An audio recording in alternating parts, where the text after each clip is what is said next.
Nabla, Ranjan Daimary, NDFB, NI case, CBI case बेबादि जानानै थानाय जेसेबां NDFB बिथांमोन दङ जेलाव बिथांमोना थारैनो जेलनिफ्राय गसिगोन बे बाराव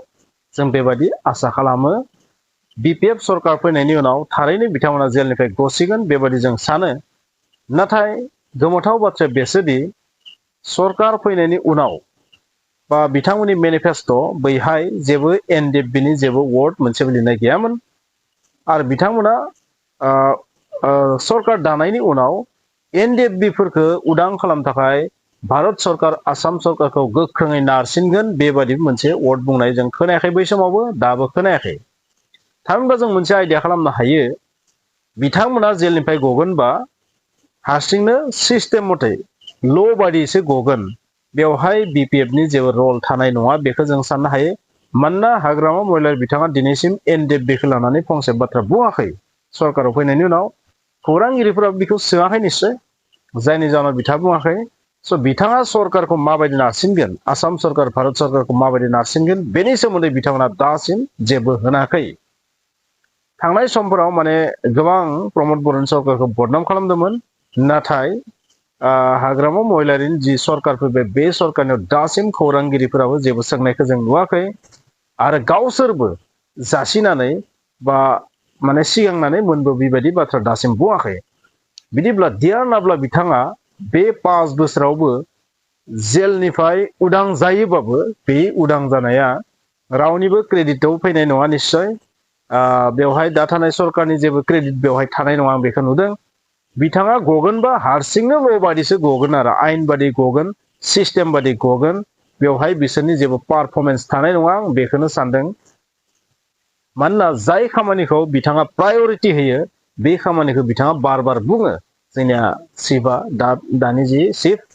बिथाङा बार बार होयो नाथाय बिथाङा बे बाराव NDFB खौ लानानै रन्जन दैमारि बिथांखौ लानानै माने जेबो बाथ्रा दासिम बुंनायखौ जों नुवाखै बिदिब्ला जुदि जेबो बुङाबा आं बेखौनो बुंगोन बिथाङा जायफोर NDFB बिथांमोना बिथांमोनखौ सापर्ट खालामदों बिथांमोनखौ जास्ट इउसल' खालामदों बेबादि जाहैगोन आरो बाथ्राया बे समनि लिंहरनाय स' लोगोफोर नोंथांमोनजों आङो जोबोर हर जानायखाय जेबो माने कन्टेन्ट गोदान लाबोआसै बेखौनो आंनि गोसोनि मोनसे साननायखौ नोंथांमोनजों शेयार खालामदों जे डियार नाब्ला बिथां आरो बिथांजों लोगोसे जेसेबांखिनि जेराव दङ बिसोरनि माखासे केसा मोनसे 50-60% लेभेलाव सहैबाय होननानै बुङो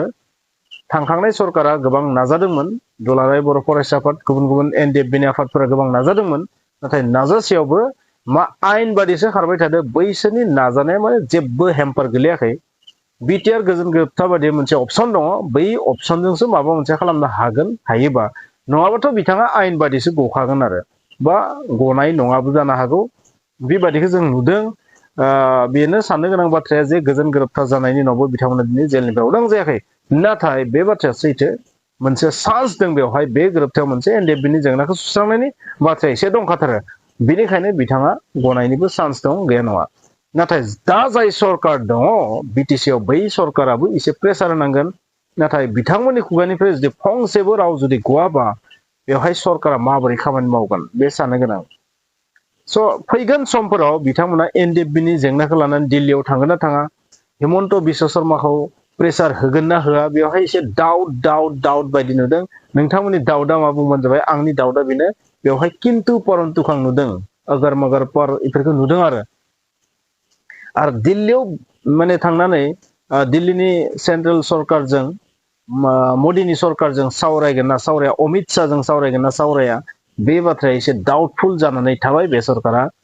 आरो नुनो मोनदों जायफोर समाव जेब्ला बिथांमोननि सरकार फैयाखैमोन बै समाव गोबां NDFB खौ लानानै गोबां मानसिखौ भिडिअ बानायनाय सेन्टिमेन्ट दिन्थिनाय नुनो मोन्दोंमोन नाथाय जेब्ला हाग्रामा महिलारि सरकार फैबाय बिथांखौ बे NDFB नि जेंनाखौ लानानै मोनसेबो दिनैसिम बेबायदि आं नुवाखै आरोना स' माने माबाया दैमाया एसे दिंग्रायबाय आरोना दैमाया एसे दिंग्रायबाय बोहैदोंमोन सानजाहा नाथाय एसे गिदिंनानै खोला बा साहा बोहैलांबाय बेबायदि जाहैबाय आरोना बाथ्राया माने दैमानि दै बोहैनायनि डाइरेक्सना एसे सोलायबाय आरोना बै समाव मामोन नाथाय एसे सोलायनायखौ नुबाय आरो बे सोलायनाया NDFB बिथांमोननि थाखाय मोजां नङा होननानै आं बुंगोन NDFB बिथांमोनखौ सापर्ट खालामनाय जि मोनसे बारहावा थासारि दंमोन बै थासारिया एसे दिंग्रायनानै एसे गफबनाय बायदि जाबाय आरोना बे एसे साननो गोनां जायफोर मानसिफोरा एनडिएफबि लानानै एनडिएफबिखौ लानानै गोबां कन्टेन्ट बा बायदिसिना खालामदोंमोन दिनै बिथांमोननिफ्राय बेखौ जों नुवाखै स' हाग्रामा महिलारि बिथाङा एसे एला बुंदोंमोन केम्पेनिंआव नाथाय बिथाङा दासिम बाय जासाब्बायानो समा नाथाय वर्ड मोनसेबो खोनाथ'वाखै आरो खौरांगिरिफोराबो सोंनांगोन खौरांगिरिफोराबो जुदि सोङाबा बोरै जानो सोंनांगोन बिथांमोनाबो जे सरकारखौ प्रेसार होनांगोन आरो बिटिआर गोजोन गोरोबथायाव थानाय जे दफा बे दफा बादिसो प्रेसार होनांगोन नङाबा इउ हेभ न' वे नोंहा जेबो राहा गैया जे मा राहायै माने बेखौ दिहुननांगोन बेनि जेबो राहा गैया बे मोनसे जोंहा लामा दं बे लामाखौ जों इउटिलाइज खालामनो रोंनांगोन बे साननो गोनां जानानै थाबाय आरो एनडिएफबि बिथांमोनाबो गोबाङानो सापर्ट खालामदोंमोन नङा होमबा बिपिएफखौ एपिबिआथ' जेबो खामानि जायासै स' बै सापर्ट खालामनाय हिसाबै बिथांमोना दिनै खुगा दिखांनायनि बाथ्रा बुंनो हानांगोन जे हाग्रामा महिलारि नोंथां बा बिपिएफनि सरकार नोंथांमोना एनडिएफबिनि समस्यानि थाखाय दिल्ली गानांगो आसामनि दिसपुर गानांगो हिमन्तखौ प्रेसार होनांगो लोगोसे प्राइम मिनिस्टार अमित शाह बिथांमोनखौ प्रेसार होनांगो बेखौ नारसिननांगोन दा इउपिपिएलखौ गुन गायबाय थाबाथ' जानाय नंलिया नङा होमबा स' बिथांमोनखौ बुंबाय थाबा जानाय नंला बे समाव बिपिएफनि फारसे नारसिननांगोन स' आंनिफ्राय बेनो रिकुवेस्टआ बयबो मानसिफोरा हाग्रामा महिलारि सरकारखौ एनडिएफबिनि जेंनाखौ सुस्रांनो थाखाय प्रेसार होनांगौ जे बिथाङाबो जेन भारत सरकार आसाम सरकारखौ नारसिनो खारन एलायन्सआव फैखाबाय बिथांमोना स' एलायन्सआव फैनाय हिसाबै बे जेंनाखौ मावफुंनायनि बिथाङा स्कपखौ मोनबाय जुदि नेक्स्ट 5 बोसोराव बिथाङा जुदि बे खामानिखौ मावफुङा अब्ला बेनिफ्राय नोंथांमोना मा अर्थ बुजिना लागोन जे थारैनो बिथाङा एनडिएफबिनि समस्याखौ फोजोबस्रांनायाव जेबो इन्टारेस्ट गैया जेबो गोसो गैया बेखौनो बुजायगोन जाबायदि मानसिफोरा बुंदोंमोन थांनाय सरकारखौ थिग बेनो जागोन आरो खौरांगिरि नोंथांमोनखौ आं मोनसे बाथ्रा बुंगोन जायफोरा बर'नि सेन्टिमेन्ट दङ नोंथांमोनखौ आं बुंगोन नोंथांमोनाबो सरकारखौ बुंनाया मोजां सोंनाया मोजां जे एनडिएफबिनि जेंनाखौ सुस्रांनायाव नोंथांनि रला मा जागोन सरकारखौ नोंथाङा मा रोखोमै प्रेसार होगोन दिया नाब्ला बिथांखौ जेलनिफ्राय उदां खालामनो थाखाय नोंथांनि सरकारा नोंथाङा माबायदि प्रेसार होगोन बेखौ सोंनांगोन जुदि जेबोआनो सोङाबा बि सिरिसै थाबाय थागोन जुदि पाब्लिक प्रेसारानो बिनियाव गोलैयाबा सिरिसै थाबाय थागोन थांखांनाय सरकारखौ दा बुंबा जेबो ओंथि गैया बे इनभेलिड जागोन बे बाथ्राया जेबो ओंथि गैया जाय पावाराव दङ बेखौ बुंनो हानांगोन जाय पावाराव गैया बेखौ बदनाम खालामबाय थायोबा बेयो जाम्बानि नेरसोन जागोन बेनिखायनो नोंथांमोना बुजिबाय आं मा बुंनो नागिरदों दिनैसिम दिया नाब्ला रन्जन दैमारि आरो गुबुन गुबुन जेसेबां जेलाव दङ एनआइए केस सिबिआइ केस जानानै जायफोरा माने लाइफ टाइम इमप्रिजनमेन्ट जानानै दङ बिथांमोनखौ उदां खालामनो थाखाय मा पलिसि लागोन मा राहा दङ सरकारखौ माबायदि नारसिनगोन दाथ' इलेक्सन फैगासिनो थादों 2022नि बेवहायनो मोनसे स्कप दङ चान्स दङ आरो बेखौ खालामनो हायो ना हाया समा खिन्थासिगोन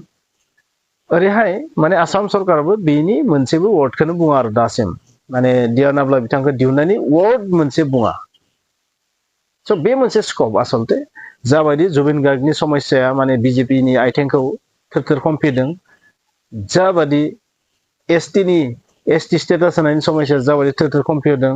बेबाराव बर'फोरा मोनसे स्कप दङ दिया नाब्ला बिथांखौ जुदि जेलनिफ्राय उदां खालामाब्ला बेबायदि टाइपनि जानो हानांगोन बेहाय नोंथांमोना जुदि बिपिएफ इउपिपिएल नोजोरखौ नायबाय थायोबा बिटिआर गोजोन गोरोबथायाव थानाय एनडिएफबिनि जि दफा बै दफाखौ जोंनि बर' मानसिफोरा इउज खालामनो हानाय नङा आरो बेबो मोनसे पइन्ट दा थानाय सरकारखौ सोमावग्लुंनो